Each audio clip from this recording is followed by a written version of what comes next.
minutos. Não é novidade que a família Marinho usa a emissora de televisão para seu jogo de interesses. A história denuncia acordos suspeitos, perseguições, dinheiro ilegal do exterior, apoio à ditadura militar e até tentativas de fraudes em eleições. Nem o atual governo federal escapou das manipulações da Globo. Quem não se lembra? Às vésperas das eleições de 2006, homens ligados ao PT foram presos com quase R$2 milhões num hotel de São Paulo.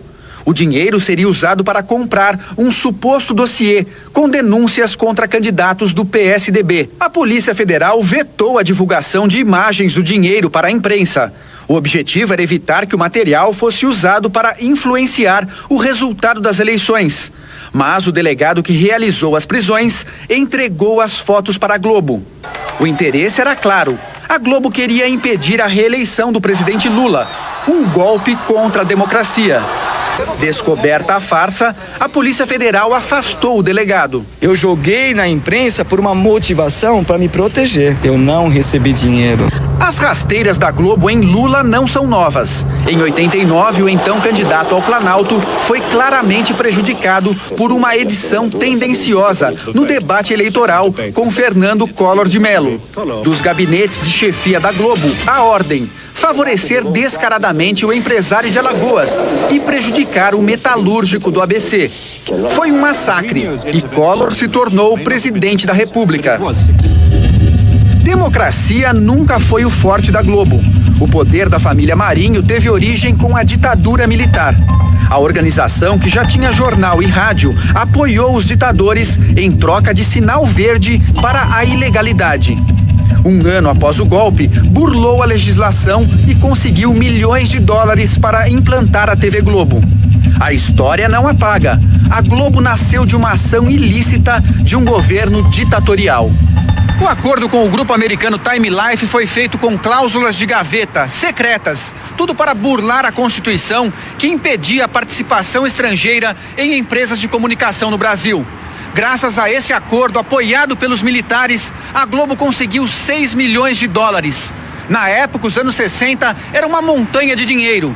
20 vezes mais recursos do que a TV Tupi, então líder de audiência, investiu na sua implantação. Estão entregando um patrimônio público maior que... Escândalo Proconsult, 1982.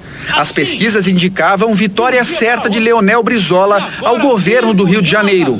Mas uma tentativa de fraude quase interferiu na vontade das urnas. A empresa Proconsult, encarregada da apuração, tentou manipular o resultado da eleição com o apoio da Rede Globo.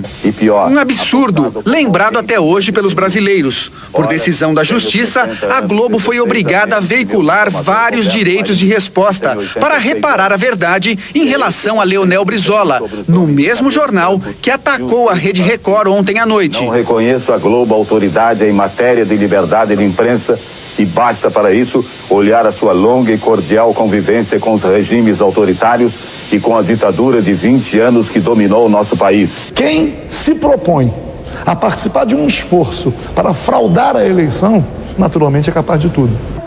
2 anos depois do escândalo Proconsult, o povo fez a Globo engolir a democracia. Enquanto milhões de brasileiros iam às ruas exigir o direito de escolher o presidente da República, a Globo manipulava o noticiário e ignorava o movimento Direta Já. A população, indignada, criou um bordão que ecoava pelas ruas do país e ainda hoje repercute em vídeos na internet.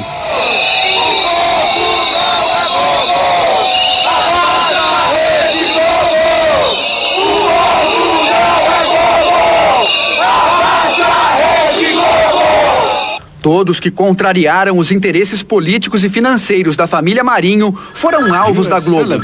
Assim acabaram as carreiras políticas do ex-ministro Ibrahim Abiakel, do ex-presidente da Câmara Federal Ibsen Pinheiro e do então ministro da Saúde Alceni Guerra. Foi uma campanha midiática fantasticamente contrária a uma pessoa. Fiz uma bela revolução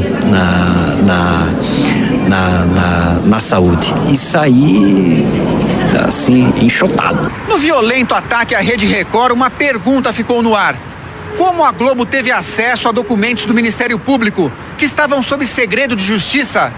Que tipo de negociação aconteceu para que a emissora recebesse esses papéis que deveriam estar protegidos?